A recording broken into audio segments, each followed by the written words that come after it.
আমরা সামগ্রিকভাবে আলোচনায় যেটা দেখতে পাচ্ছি সেটা হচ্ছে নির্বাচনের ছোট ছোট দলগুলো যেগুলো জোটে শরিক হয়েছে তাদের ভরাডুবি হয়েছে, বলা যায় দলগুলো এখন বিলীন হওয়ার পথে, এবং এদের অধিকাংশ দলই বিএনপির সাথে তারা জোটবদ্ধ হয়ে নির্বাচন করেছে। এই দলগুলোর আসলে ভবিষ্যৎ কি আমরা যদি ইন এ ওয়ার্ড জানতে চাই?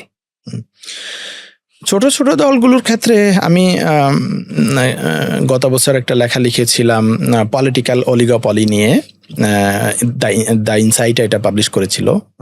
ইনসাইটটা ইউএস বেসড একটা ম্যাগাজিনের মতো, তো ওদের ওয়েবসাইটে লেখাটা আছে। তো ওখানে আমি যেটা বলেছিলাম যে পলিটিক্যাল অলিগোপলির এটা হচ্ছে এরকম যে ওই আমরা মার্কেটে যদি দেখি ইকোনমিক্সে আমরা যখন অলিগোপলি নিয়ে পড়াশোনা করি, যে বড় বড় প্রতিষ্ঠানগুলো, বড় বড় কর্পোরেট বা বড় বড় কোম্পানিগুলো ছোট ছোট কোম্পানিগুলোকে দাঁড়াতে দেয় না, বা ছোট ছোট কোম্পানিগুলো বড় কোম্পানির সাথে ফাইট করে টিকে থাকতে পারে না, একসময় দুর্বল হয়ে যায় বা মার্কেট ছেড়ে চলে যায়, এরকম হয়।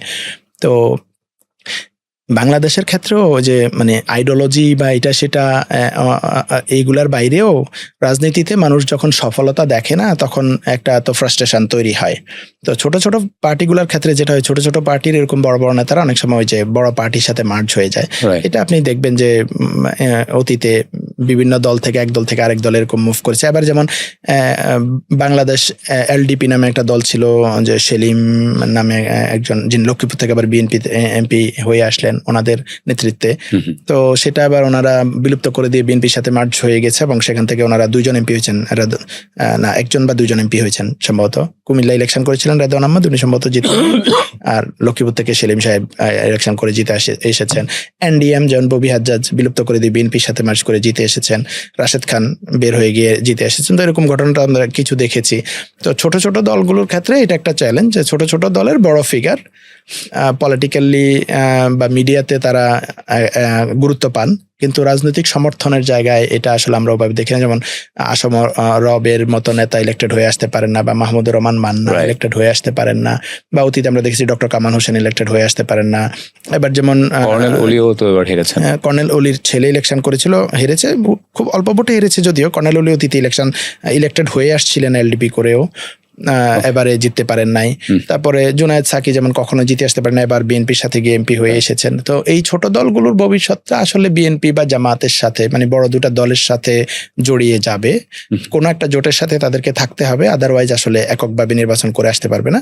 তবে মানে সেটাও যদি হয়, এটা আমি একটা সাকসেস বলবো তাদের, যে তারা অতটুকু প্রোফাইল তৈরি করতে পেরেছে যে বিএনপি বা জামাত তাদের সাথে সেই নেগোসিয়েশনে গিয়েছে, তাদেরকে আসন দিয়েছে, ইলেক্টেড হয়ে আসছে, এবং বিএনপি তাদেরকে মন্ত্রী বানিয়েছে। তো এইটা তাদের একটা শক্তি, যে তারা ওইটুকু ইমেজ বা ওইটুকু প্রোফাইল তৈরি করতে পেরেছে পলিটিক্সে, বা ওইটুকু গুরুত্ব নিজেদের জন্য তৈরি করতে পেরেছে, গুরুত্বপূর্ণ হিসাবে নিজেদেরকে তৈরি করতে পেরেছে।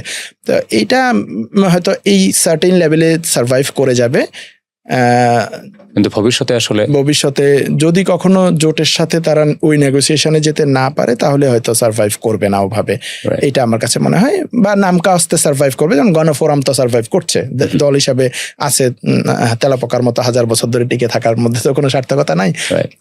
বাট গণফোরাম থেকেও কিন্তু 2018 ইলেকশনে সুলতান মনসুর এমপি হয়ে আসছিলেন বিএনপির সমর্থন নিয়ে। তার মানে হচ্ছে এই ছোট দলগুলোর ভাগ্যটা বড় দলগুলোর সাথে কানেক্টেড হয়ে গেছে আর কি, এগুলোর মধ্য থেকে আসলে। কারণ এবার নির্বাচনে আপনি যদি দেখেন, এবার নির্বাচনেও কিন্তু ওই যে বড় দুই দলের প্রতীকের নির্বাচন হয়েছে মোস্টলি বলা যায়, মানে দাঁড়িপাল্লা ভার্সেস ধানের শীষ। এবং এই একটা অ্যানালাইসিস আপনি দেখবেন যে যেই 220টা আসনে দাঁড়িপাল্লা এবং ধানের শীষ ছিল, সেইটার কম্প্যারিজন করলে হচ্ছে বিএনপি পেয়েছে 50% ভোট, আর জামাত পেয়েছে 41% ভোট, যেটা জামাতের সব মিলে হলো 38.5%। তার মানে হচ্ছে যেখানে দাঁড়িপাল্লা ছিল সেখানে জামাত জোটের পক্ষে ভোট রিলেটিভলি বেশি আসছে। যেটা আমি ঢাকা 13 কথা বললাম, ঢাকা 13-তে যেহেতু ধানের শীষ ছিল ববি হাজ্জাজের, যদি এখানে দাঁড়িপাল্লা থাকতো তাহলে হয়তো মামুনুল হক জিতলেও জিতে আসতে পারতো। অথবা যদি এরকম হতো যে ববি হাজ্জাজেরও ধানের শীষ নাই, অন্য কোনো একটা মার্কা, ওনার এনডিএম এর যে মার্কা, আর ভার্সেস হচ্ছে মামুনুল হক সাহেবের রিক্সা মার্কা, তাহলে হয়তো নির্বাচনের ফলাফলটা ভিন্ন হতো। তো ধানের শীষ বা দাঁড়িপাল্লা থাকলে যেটা হয়, মানুষের মধ্যে একটা প্রতীকের প্রতি একটা বায়াস আছে, বাংলাদেশে প্রতীকের একটা ব্র্যান্ডিং আছে, এইটা একটা ব্যাপার হয়েছে। তো আমি মনে করি এটা ছোট দলগুলোর জন্য একটা চ্যালেঞ্জ। এ কারণে অনেক ছোট দল এবার যেমন হয়েছে যে বিএনপির সাথে এসে ধানের শীষে নির্বাচন, অতীতে কিন্তু এরকম হয়েছে যে ওই বড় দলের প্রতীক নিয়ে নির্বাচন করেছিল। তো এবার যেটা হয়েছে যে আরপিওর কারণে যে দল নিবন্ধিত সে দলের নামই নির্বাচন করতে হবে, দলের প্রতীকে নির্বাচন করতে হবে। এটা একটা নতুন চ্যালেঞ্জ তৈরি হয়েছে ছোট দলগুলোর জন্য ইলেক্টেড হয়ে আসার ক্ষেত্রে।